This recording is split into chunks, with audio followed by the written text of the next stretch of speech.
Good morning, everyone. Welcome to Cut the Shit and Cue the Genius. You are the geniuses. We are just facilitating the shit, basically, as well as starting conversations that are either in the back of your mind, top of mind, can't sleep at night. I know a lot of you are going into a long weekend, or even if you are not in the States, decided to take a long weekend. So kudos to you. Do more of that. You need it.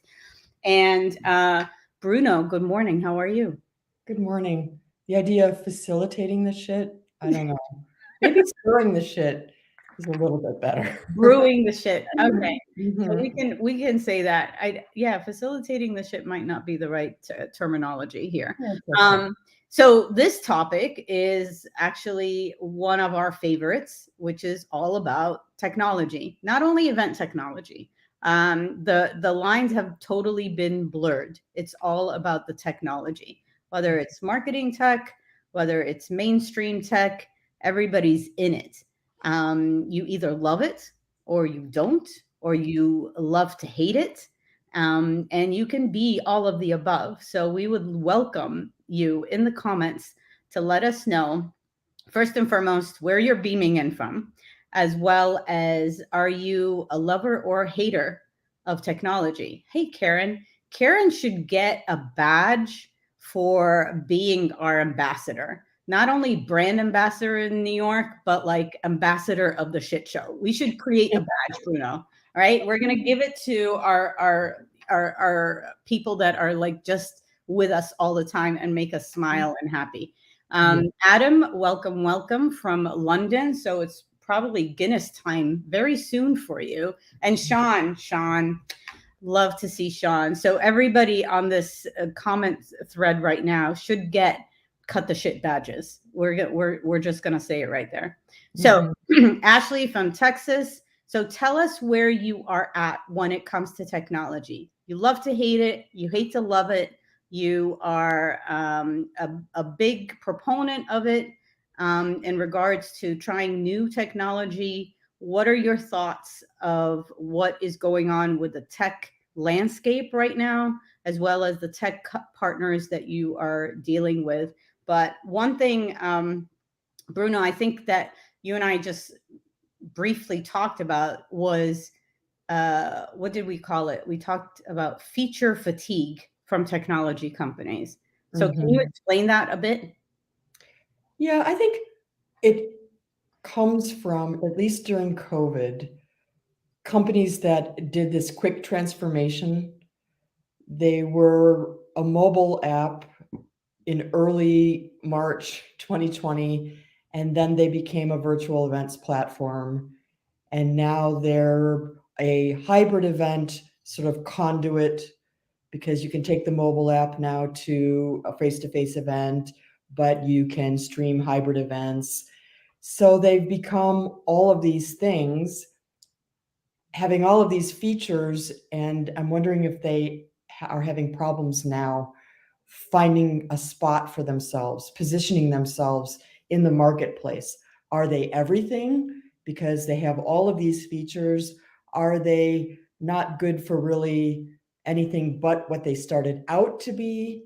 Where do they find that? And I think from the planner side, it's like, oh, do I go back to them as my go-to mobile app? Or now are they in a virtual events platform, or are they something else? So I think there's confusion on the planner side too. Yeah, I agree with you. I think the confusion is a couple of things. Everybody was in the hamster wheel from a tech Mhm. perspective and was trying really hard to say, okay, how do I keep my market share, or how do I gain more market share? And so I'm not going to use that P word. So there was a lot of shiveting that was happening. Mhm. And with the shivet, there was this whole idea of, let me just throw more features up there. I think what it, hi, Marin. I think what it did was it actually might have backfired on a couple of companies, to be very honest. And the reason why I say that is because all of a sudden, tech companies, like you said, were known as mobile apps or as event management systems, platforms, what have you. See, these labels are the ones that got us in trouble in the first place, right? Mhm. So basically, they were mobile apps, and then they're like, oh, everybody's going virtual, so let's be a virtual. Hey, everybody's going the H word, hybrid, let's be a hybrid platform, Mhm. and then and you just throw features out there. I can't tell you, and I would love to hear from the listeners as well, how many email campaigns I get from the same companies per week that say, hey, we just launched another feature. So the issue here is, are they staying on course? Are they able to fulfill this brand new feature set that maybe their clients asked for, did not ask for? Is their sales and marketing, strategy on par with like their brand? So all of this is a question mark in my head, because I look at all these communications and I'm wondering, holy shit, if I was a client, I'd be confused like Mhm. hell. What do Mhm. you do? How are you going to serve me? And if you served me in the past, what are you going to do to keep me as a client? Don't you think? There's another aspect to it, which might explain why they keep adding different features. We know that tech companies are trying to target new buyers. So in order to target new buyers, they have to either describe their features in a way that fit that new buyer, Right? or they have to add features that they didn't have before that that new buyer really wants and needs. So new buyers that are really up into more marketing, maybe HR, they're not the typical, event technology buyer, like not that planners were the buyers, but planners or the planners' bosses or the CEOs of, companies and associations. So that could explain some of it. So I'm not faulting them. The other idea I noticed years ago that especially companies that were born in India came out of the chute with a lot of It's features. like, I wow. Right. It's like I remember like maybe 5, 6 years ago going to Expo, and here's XYZ company from India, and it's like, we can do your laundry. We're matchmaking. It's like I'm We trying can to make like, you coffee in the morning. I yeah, swear we can make you coffee in the morning. who do you want? Who are you going after? I would love to help, but help me figure out like, where to even start. So yeah. But are we saying, Dahlia, that they should not have so many features? Should they not be adding them at this point in time? What So are we saying? so I remember one of my past lives, Yeah. I worked for Passkey. And Mhm. Passkey got swallowed up by Lanyon. Lanyon got swallowed up by, ultimately it's under Cvent Cloud, eCloud, Event Cloud, whatever cloud Yeah. that was, that cloud. And so with Passkey, when I first started the marketing, it dawned on me that, talking about the tech was not was not the selling point. Mhm.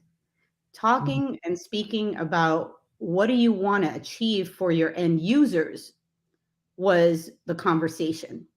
They Mhm. really didn't, at that time it was all about, and I think Karen mentioned it in her comment, where Mhm. it's about the human touch, it's about the conversation, to a point where you need to figure out for your buyers or the client team, what are their pain points. Mhm. And I know it sounds very trivial and 101, it's elementary. Then solve the pain points. But you don't have to throw features to say, well, we can we can use module X or ABC to solve this pain point. What Mhm. it is like, be a strategic partner in the sense of, what are your pain points, what are your challenges, and actually even take it a step further, be proactive and say, for the next 2 years, we're seeing, organizers that are just like you. They're going to have these 3 pain points. And this is what you should keep in mind going forward. And that way you sort of shift it. then you don't have to talk features.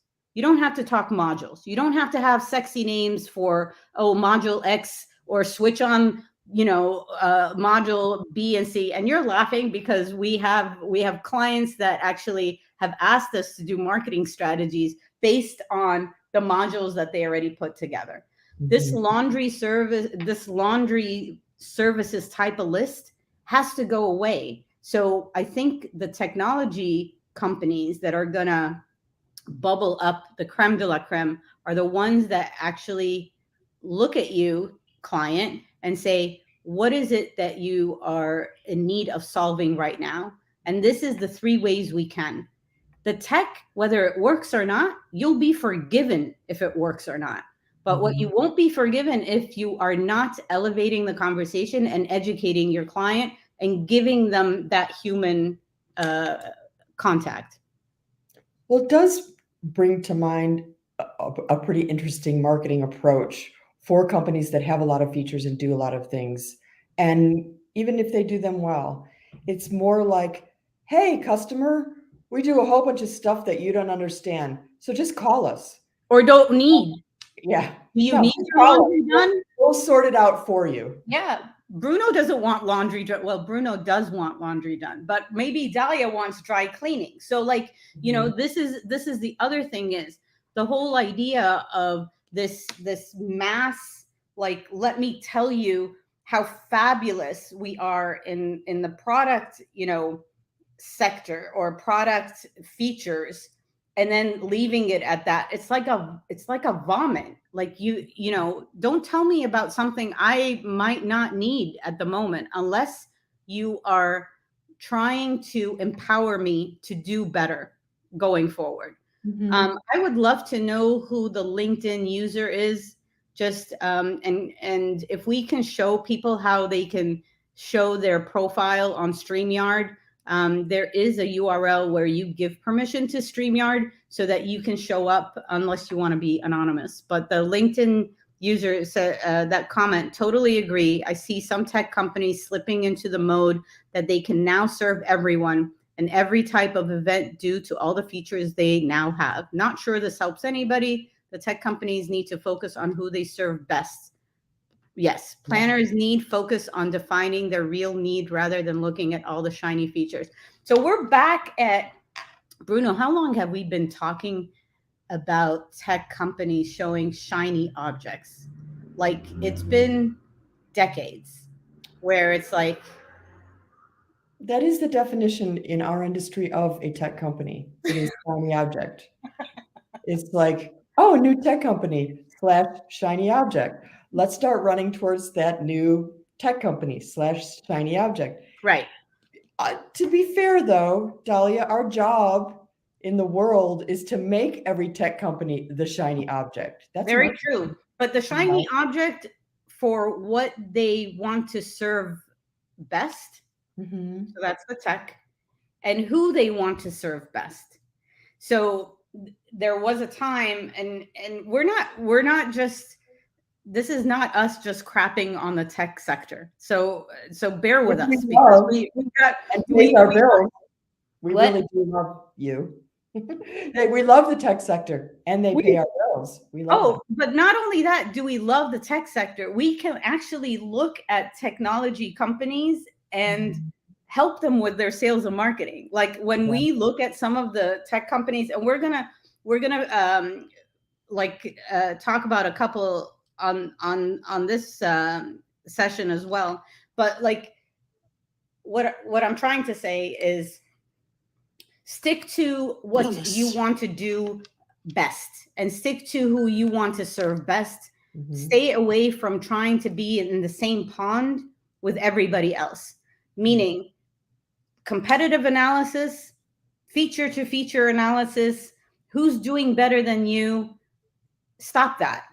What you want to do is, as a tech company, and clients like event organizers, planners that are on this in this audience as well, you have to go back to your tech companies, treat them as partners, and actually educate them, give them insights on what they can do better or what they can do less of.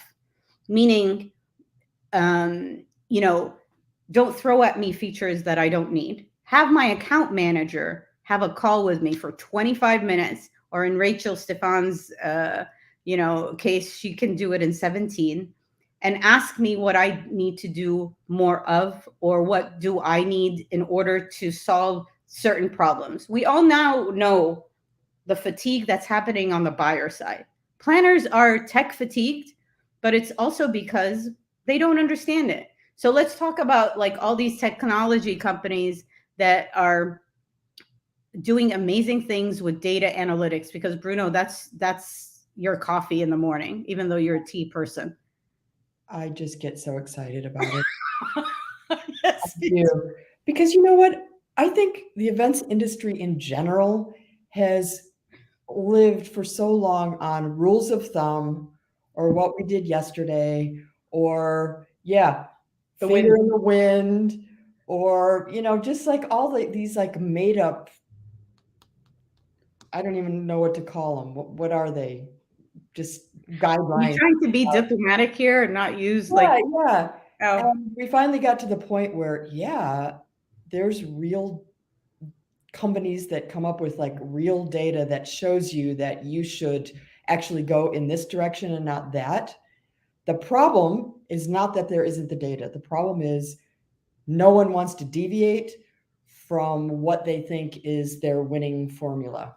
So even if they have data, I think 90% of the organizers out there won't do much about it. It's my opinion. Because so they've molded their whole company around like thinking a certain way, and then right. data comes along, it's like, oh, that particular customer sector is underserved and we could get them to come to our event and really serve them, but it would, upset the apple cart. We're not going there. Right. Well, so here's the formula. There is actually no formula, but Mhm. here's another different approach.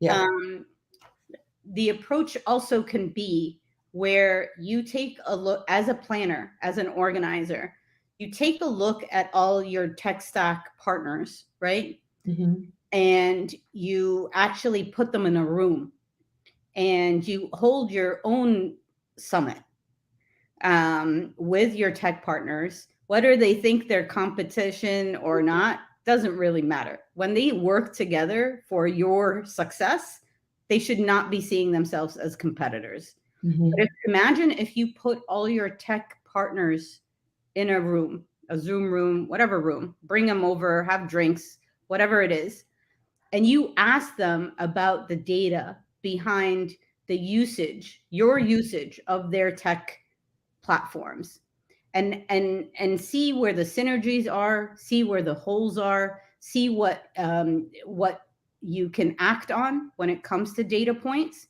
because that is the only way. First and foremost, you delegate it out. You don't have to understand how it works like 100%.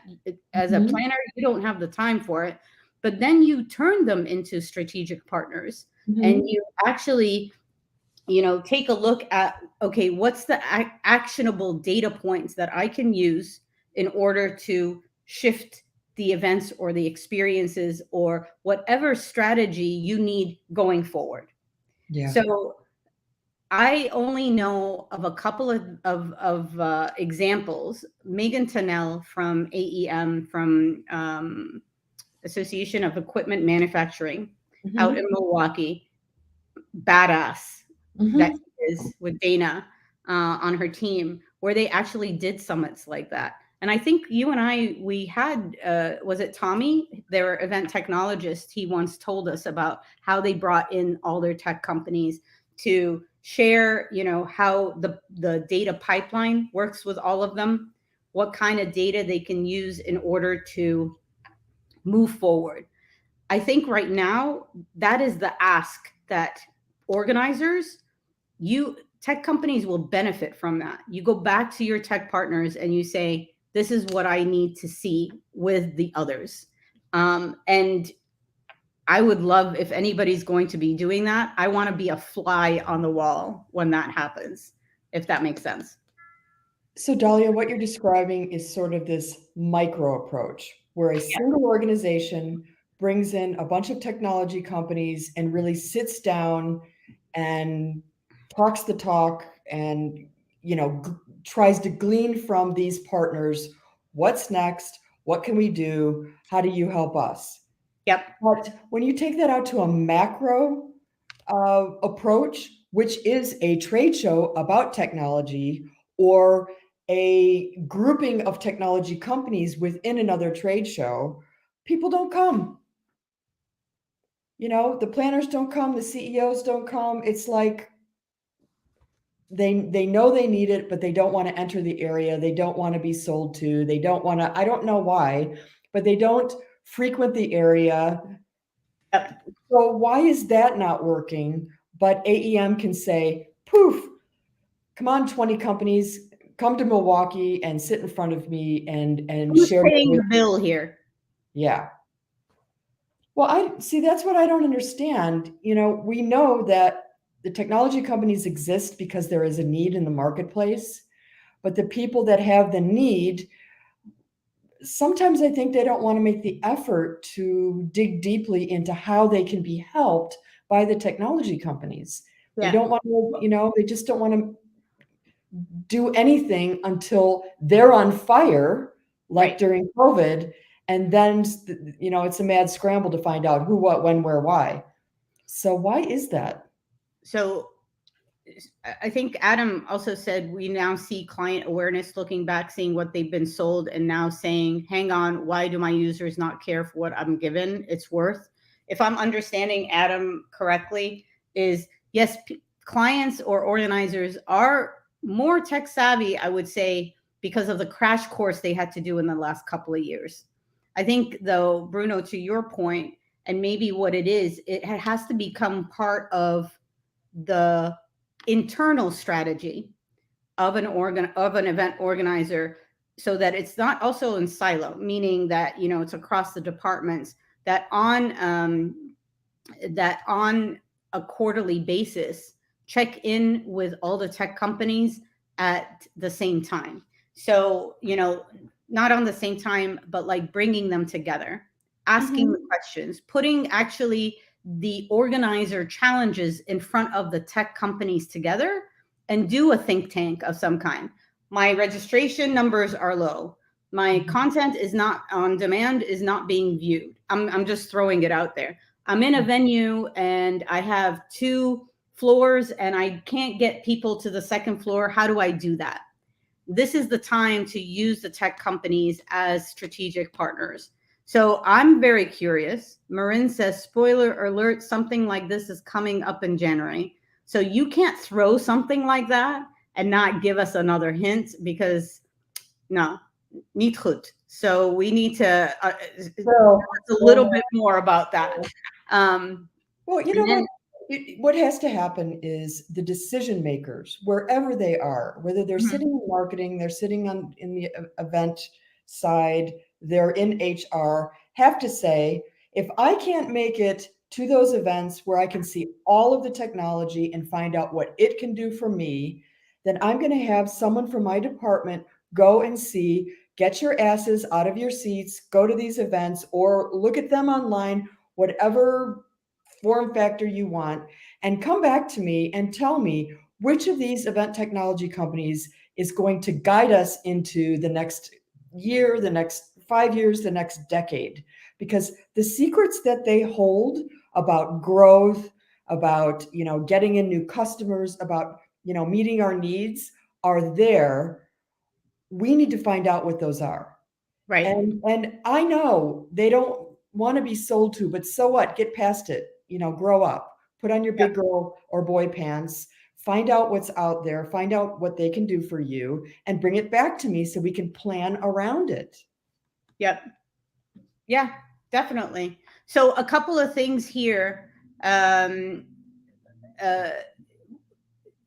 couple of things is basically what we're asking is for organizers to take a different sort of perspective on their tech companies.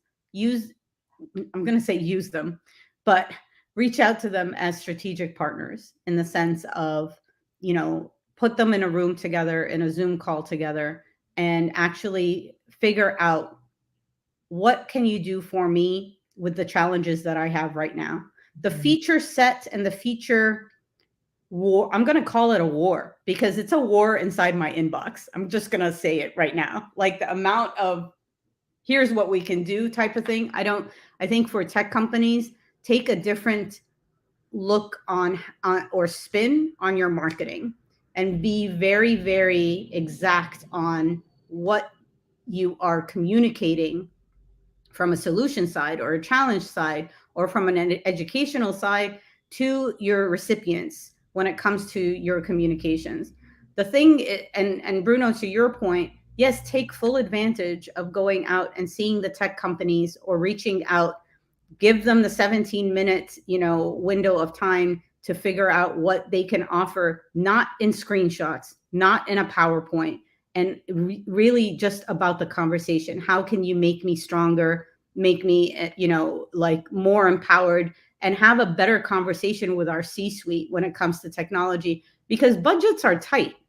And it's not about closing the sale. I see Anne talking about, like, for tech companies, it's about closing the deal. And you're absolutely right. And it's really about the conversation. And if you don't have a sales team that is all about, client relationships, persuasive marketing, what is it in for you? Like, it's not about us, it's about you. You Mhm. have to think in a different manner. So a couple of I things. want to bring up, I know Molly had to jump, but can Yeah. you bring up Molly's earlier comment about the time that it takes to sit with these companies? Yep. Like, companies are asking for 60 to 90 minutes of time.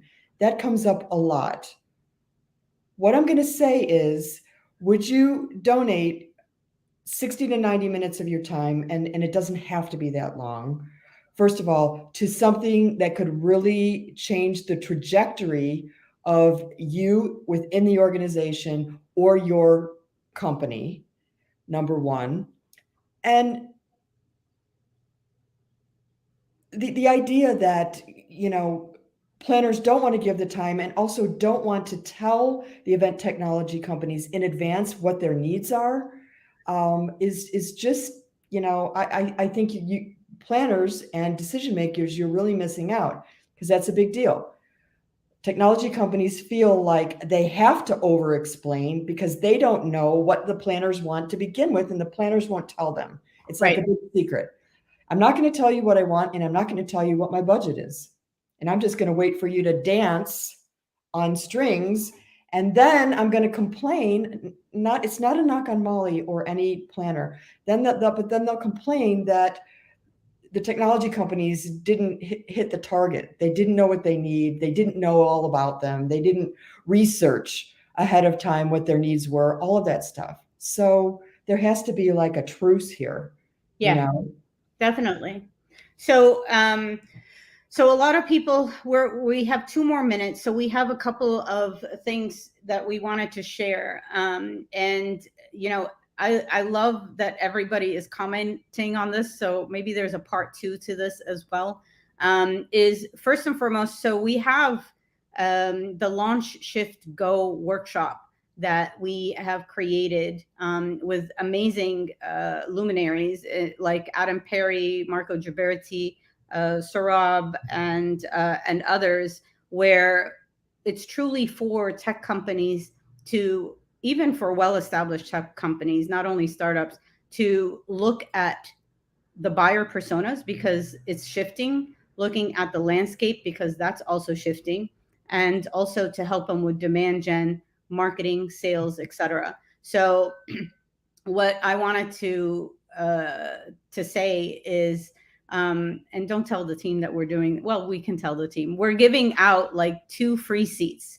So for the event organizers that are on the call, if you have a favorite tech company, and we won't tell anybody else from your tech company partners who's your favorite, but if you want to give them a seat, just reach out to Dahlia at dahliaplus.com and we can give them a seat for the workshop. It starts September 15th.